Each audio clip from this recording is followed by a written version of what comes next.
ତୋତେ ଆଜି ଗୋଟେ କଥା ପଚାରିବାକୁ ଚାହୁଁଛି। କାହିଁକି ଜାଣିନି, ହେଲେ ନ ପଚାରି ବି ରହିପାରୁନି। କ'ଣ କହିଲୁ? ଏଇ କଲମରେ ମାଳ ମାଳ ହେଇ ଶବ୍ଦ ଗୁନ୍ଥୁଥିବା ଶବ୍ଦମାଳିନୀ ମାନେ ତୋର ଶବ୍ଦଧାରକ ବନି ବାକ୍ୟର ବେଳାଭୂମି ଛିଡ଼ା କରାଇ ଦିଅନ୍ତି, ଯୋଉଠି ଖାଲି ଶବ୍ଦର ଜୁଆର ହିଁ ଛୁଟୁଥାଏ।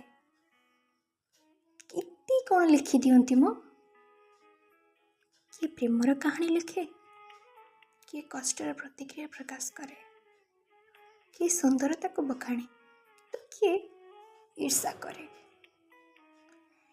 ଏମିତି ହେଇ ହେଇ କେବେ ଭାବନା ଉପନ୍ୟାସ ବନିଯାଉ।